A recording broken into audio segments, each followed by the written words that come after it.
যখন শয়তান আইয়ুব আলাইহিসসালামের কোনো ক্ষতি সাধন করতে সক্ষম হলো না, তখন নিজে আল্লাহর দরবারে আরজ করে বলল, হে আল্লাহ, আমি তোমার কসম করে বলতে পারি, আইয়ুব নবী একমাত্র তোমার ধন সম্পদের লোভে ও একমাত্র আরাম আয়েশের জন্য তোমার ইবাদত বন্দেগী করে থাকে। যদি তার এ ধন সম্পদ বিলীন হয়ে যায়, তবে সে একদিনও তোমার ইবাদত বন্দেগী করবে না। হে আল্লাহ, তুমি নবীর ওপর হস্তক্ষেপ করার ক্ষমতা আমাকে একটু দাও। আমি দেখি আইয়ুব তোমার কতটা বিশ্বস্ত নবী। আল্লাহ তাআলা শয়তানকে জানিয়ে দিলেন, যাও, তোমাকে নবীর ওপর হস্তক্ষেপ করার ক্ষমতা দেয়া হলো। তোমার যেভাবে ইচ্ছে সেভাবে নবীকে পরীক্ষা করতে পারো। শয়তান আল্লাহ তাআলার দেয়া ক্ষমতা পেয়ে প্রথমে একজন পথিক সেজে হযরত আইয়ুব আলাইহিসসালামের কাছে গমন করলেন। নিজ দারিদ্রতার কথা বলে কয়েকদিন তার দরবারে থাকার আবেদন জানায়। হযরত আইয়ুব আলাইহিসসালাম লোকটা সম্পর্কে সন্দেহ প্রকাশ করেন, কারণ তার শরীর থেকে এক প্রকার তীব্র গন্ধ তিনি অনুভব করেন।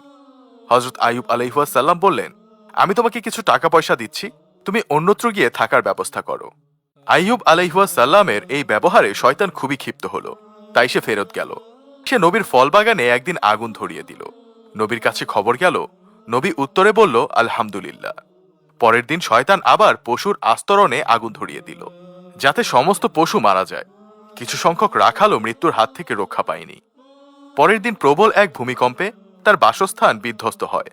আইয়ুব আলাইহিসসালামের স্ত্রী, সন্তান সন্ততি বিধ্বস্ত বাড়ির নিচে পড়ে ইন্তেকাল করলেন। হযরত আইয়ুব আলাইহিসসালামের নিকট খবর পৌঁছালো। তিনি বললেন, সুবহানাল্লাহ, আলহামদুলিল্লাহ, লা ইলাহা ইল্লাল্লাহ। চারজন স্ত্রীর মধ্যে দুইজন জীবিত ছিলেন। একজন নবীর সাথে তর্ক বিতর্ক করে বিদায় হয়ে গেলেন। বাকি থাকলো একমাত্র রহিমা। এদিকে মানুষ নবীর প্রতি তুচ্ছ তাচ্ছিল্য ও উপহাস আরম্ভ করে দিল। কেউ কেউ বলল, আইয়ুব যদি আল্লাহর নবী হতো, তাহলে তার ওপর এত কেন গজব নাজিল হলো? সে আল্লাহর নবী নয়। নবীর ভক্তদের মধ্যেও ভাঙন শুরু হলো। অবস্থা দেখে শয়তান তেমন খুশি হতে পারল না, কারণ সবকিছু শেষ হবার পরও আইয়ুব নবীর কোনো পরিবর্তন হলো না। শয়তান আর বসে থাকতে পারল না। সে একদিন নবীর এক ভক্ত হয়ে তার নিকট পৌঁছালো। তার শরীরে একটি গরম ফুঁক দিয়ে সে বিদায় হয়ে গেল। পরের দিন নবীর শরীরে এক প্রকার ফোসকা উঠে ভরে গেল। তিনি খুবই অসুস্থ হয়ে পড়লেন। এতে করে ইবাদত বন্দেগীতে কিছুটা বিঘ্ন সৃষ্টি হলো। স্ত্রী রহিমা তার সেবা যত্ন আরম্ভ করে দিলেন। আস্তে আস্তে ফোড়াগুলো বের হয়ে ক্ষতের সৃষ্টি হলো। দীর্ঘদিন এই অবস্থায় কাটানোর পর মাংসের মধ্যে এক প্রকার কীট দেখা গেল। আরো কিছুদিন অতিবাহিত হবার পরে আরো 2 রকমের নতুন পোকার সৃষ্টি হলো। এই পোকাগুলো নবীর শরীরের মাংস এবং রক্ত খেতে শুরু করলো। অন্যদিকে নবীর স্ত্রীর জমা করা টাকা পয়সা সব শেষ হয়ে গেল। শুধু পানি পান করে স্বামী স্ত্রী কয়েকদিন কাটালেন। তারপর আর ধৈর্য ধরতে পারলেন না। তখন বিবি রহিমা আইয়ুব আলাইহিসসালামের নিকট বললেন, এখন আমাদের আর কিছুই নেই। অতএব আমি গ্রামে গিয়ে মানুষের বাসায় কাজ করে যা উপার্জন করতে পারি, তা দ্বারা অন্তত কিছু আহারের ব্যবস্থা করা সম্ভব হবে। অতএব আমাকে এ ধরনের কাজ করার অনুমতি দিন। হযরত আইয়ুব আলাইহিসসালাম স্ত্রীর কথা শুনে অনেকক্ষণ কাঁদলেন। তারপর তিনি স্ত্রীকে কাজের অনুমতি দিলেন। এদিকে হযরত রহিমা নবীকে ছেড়ে বিদায় গ্রহণ করার মানুষ না, তাই তিনি সর্বদা নবীর খেদমতে ব্যস্ত থাকলেন। মানুষের বাসায় কাজ করে যা সামান্য উপার্জন করতেন, তা দ্বারা হযরত আইয়ুব আলাইহিসসালাম ও নিজের আহারের ব্যবস্থা করতেন। এভাবে দীর্ঘদিন অতিবাহিত হয়ে চলল। একদিন কয়েকটি জীবিত পোকা মাটিতে গড়িয়ে পড়ল। তখন আইয়ুব আলাইহিসসালাম তার স্ত্রীকে ডেকে বললেন, রহিমা, পোকাগুলো যদি আমার মাংস রক্ত খেয়ে তৃপ্তি লাভ করে, তবে এতে আমার ক্ষতি কি? এতে অন্তত খাবার দান করার পুণ্য অবশ্যই পাওয়া যাবে। যে পোকাগুলো গড়িয়ে মাটিতে পড়ে গেল, ওদের উঠিয়ে আমার শরীরে দাও। হযরত রহিমা তার স্বামীর আদেশ অনুযায়ী পোকাগুলোকে আইয়ুব আলাইহিসসালামের শরীরের উপর রেখে দিলেন। একদিন হযরত রহিমা গ্রামে গিয়ে কোনো কাজ পেলেন না। তখন তিনি খুবই দুশ্চিন্তাগ্রস্ত হলেন। অবশেষে এক কাফের রমণীর নিকট গিয়ে বললেন, হে মহিয়সী, আপনি আমাকে আজকের জন্য একটি টাকা ধার দিন। আমি আগামী দিন এই ধার শোধ করব। মহিলা রহিমার কথা শুনে বলল, আমি কাউকে ধার দেই না। জীবনে অনেককেই টাকা ধার দিয়েছি, কিন্তু আজ পর্যন্ত ফেরত দেয়নি। অতএব ভাওতাবাজি ছেড়ে সোজা পথ দেখো। হযরত রহিমা বললেন, তবে আমাকে কিছু কাজ দিন, বিনিময়ে একটি টাকা দিবেন। তুমি যদি একটি টাকা নিতে চাও, তবে তোমার মাথার সুন্দর চুলগুলি কেটে আমাকে দিয়ে দাও। আমি ওইগুলোর বিনিময়ে তোমাকে টাকা দিতে পারি। হযরত রহিমা বললেন, আমার মাথার চুল দেব না। আমার স্বামী বিছানা থেকে ওঠার সময় আমার মাথার চুল ধরে ওঠেন, কারণ তার হাতের তালুতে কোনো চামড়া নেই। আপনাকে চুল দিলে তিনি কি ধরে উঠবেন? তখন মহিলা বললেন, তবে চুলের অর্ধেকটা দিয়ে দাও। রহিমা নিরুপায় হয়ে অর্ধেকটা চুল কেটে দিতে রাজি হলেন। বিনিময়ে তাকে একটি টাকা দিলেন। হযরত রহিমা টাকা নিয়ে সামান্য খাবার কিনে নিয়ে গেলেন। শয়তান এই সময় দরবেশের বেশে আইয়ুব আলাইহিস সালামের কানের কাছে এসে বলল, আপনি একজন নবী, অথচ আপনার স্ত্রীর চরিত্র ভালো না।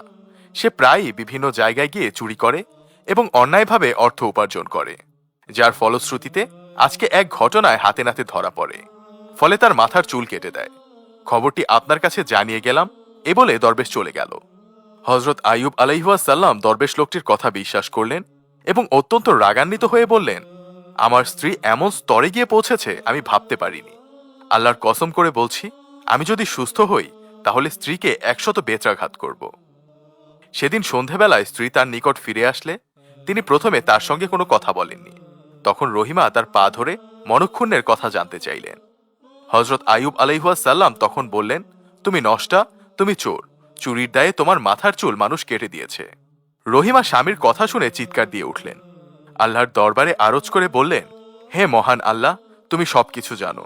আমি যদি সঠিক হই তবে আমার স্বামীর সন্তুষ্টি ফিরিয়ে দাও, আর যদি আমি পাপী হই তবে তুমি আমাকে শাস্তি প্রদান করো। এমন সময় জিব্রাইল আলাইহিস সালাম সেখানে অবতীর্ণ হলেন এবং হযরত আইয়ুবকে জানিয়ে দিলেন তার স্ত্রী সৎ এবং নেককার। আপনি তার প্রতি খুশি হয়ে যান, তার পরিবেশিত খাদ্য গ্রহণ করুন। হযরত জিব্রাইল আলাইহিস সালামের বক্তব্য শুনে হযরত আইয়ুব আলাইহিস সালাম রহিমাকে কাছে ডেকে বললেন, রহিমা, আমাকে ক্ষমা করো, শয়তানের ধোকায় পড়ে আমি তোমাকে ভুল বুঝেছি। তুমি আমার প্রতি মনক্ষুণ্ণ হইও না, আমাকে ক্ষমা করে দাও, আমি আর কখনোই তোমার প্রতি রাগ করব না। হযরত রহিমা স্বামীর মুখে এই ধরনের কথা শুনে খুশি হলেন এবং স্বামীর সেবা যত্ন আরম্ভ করলেন। হযরত আইয়ুব আলাইহিস সালাম দীর্ঘ 18 বছর এই রোগ যন্ত্রণা ভোগ করেছিলেন। পোকাগুলো যখন তার চোখ ও জিহ্বা আক্রমণ করল তখন তিনি কেঁদে আল্লাহর দরবারে আরজ করে বললেন, হে আল্লাহ, আমার চোখ দ্বারা স্ত্রীকে দেখি, সূর্য দেখে নামাজের ওয়াক্ত নিরূপণ করি, আর জিহ্বা দ্বারা তোমার জিকির আজকার করি। এই দুটি যদি নষ্ট হয়ে যায় তবে তোমার ইবাদত করা আমার জন্য কষ্টকর হয়ে যাবে। একদিন ভোরবেলা বিবি রহিমা কাজে বের হয়ে যাবার পরে হযরত জিব্রাইল আলাইহিস সালাম এসে হযরত আইয়ুব আলাইহিস সালামকে বললেন, আপনি পা দিয়ে মাটির ওপর লাথি মারুন, এতে পানির একটি নহর সৃষ্টি হবে। নহরের পানি দ্বারা গোসল করুন এবং পেট ভরে পানি পান করুন, আপনি অল্পক্ষণের মধ্যে সুস্থ হয়ে উঠবেন। হযরত আইয়ুব আলাইহিস সালাম জিব্রাইলের পরামর্শ অনুযায়ী মাটিতে লাথি দিলেন। তখনই পানি ছিটকে গিয়ে হযরত আইয়ুব আলাইহিস সালামের শরীরে পতিত হতে আরম্ভ করল। আল্লাহ তাআলার এই রহমতের পানি হযরত আইয়ুব আলাইহিস সালামের যেখানে পড়েছিল সেখানে সঙ্গে সঙ্গে ক্ষত ভালো হয়ে নতুন চামড়ায় আবৃত হচ্ছিল। তার শরীরে শক্তি ফিরে এলো এবং তা পূর্বের চেয়ে অনেক উজ্জ্বল এবং সুন্দর হলো। ক্ষতের কোনো দাগ চিহ্ন তার শরীরে দেখা গেল না। এমন সময় বিবি রহিমা কিছু খাবার কিনে এনে দ্রুত স্বামীর নিকট আসলেন। তিনি সেখানে পৌঁছে স্বামীকে বিছানায় দেখতে না পেয়ে হতবুদ্ধি হয়ে গেলেন। তিনি সেখানে বসে চিৎকার করে কাঁদতে আরম্ভ করলেন এবং বিনয়ের সাথে বলতে লাগলেন, আমার প্রাণের স্বামীকে কে নিয়ে গেল, নাকি বাঘে খেয়ে ফেলল? আমার স্বামী কিভাবে গায়েব হয়ে গেল? তুমি তোমার নবীকে এত পরীক্ষা করেও তোমার তৃপ্তি হলো না, শেষ পর্যন্ত আমার থেকে দূরে সরিয়ে নিলে। হযরত আইয়ুব আলাইহিস সালাম এতক্ষণ দূরে বসে রহিমার অবস্থা লক্ষ্য করছিলেন। তিনি তৎক্ষণাৎ তার পরিচয় না দিয়ে বললেন, রোগী তোমার কি হয়?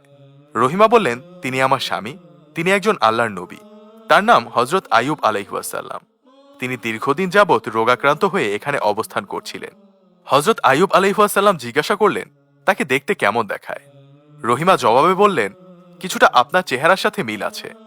বিবি রহিমার অস্থিরতা দেখে হযরত আইয়ুব আলাইহিস সালাম আর ধৈর্য ধারণ করতে পারলেন না। তখন বললেন, আমিই তোমার সেই আইয়ুব। তখন বিবি রহিমা কান্না করে দিলেন। তখন উভয়ই নিজ বাড়িতে ফিরে এসে দেখলেন তাদের দালান কোঠা সবকিছু পূর্বের ন্যায় অক্ষত অবস্থায় আছে। তারপর তারা ভেতরে প্রবেশ করে দেখলেন তাদের ছেলে মেয়ে ভেতরে বসে খেলছেন। হযরত জিব্রাইল আলাইহিস সালাম এসে বললেন, নবী, আপনি রোগাক্রান্ত অবস্থায় রহিমাকে চুল কাটা শুনে ক্রোধান্বিত হয়ে বলেছিলেন যে তাকে 100 বেত্রাঘাত করবেন। সেই ক্ষেত্রে আপনি যে ঘটনার জন্য কসম করেছিলেন তা মিথ্যা প্রমাণিত হয়েছে বটে, কিন্তু আপনার কসমের শর্ত বাতিল হয়নি। অতএব আপনি 100 গমের শীষ একত্রিত করে বিবি রহিমার শরীরে মৃদু আঘাত করুন, তাতে আপনার কসমের শর্ত পূরণ হয়ে যাবে। হযরত আইয়ুব আলাইহিস সালাম জিব্রাইলের পরামর্শ অনুযায়ী 100 গমের শীষ একত্রিত করে বিবি রহিমার শরীরে মৃদু আঘাত করে শর্ত পূরণ করলেন। এরপর হযরত আইয়ুব আলাইহিস সালাম 168 বছর জীবিত থেকে দুনিয়ার মানুষের কাছে আল্লাহর উপর ভরসার এক অনন্য নজির স্থাপন করলেন। পাশাপাশি শিক্ষা দিলেন কিভাবে বিপদে ধৈর্য ধারণ করতে হয়।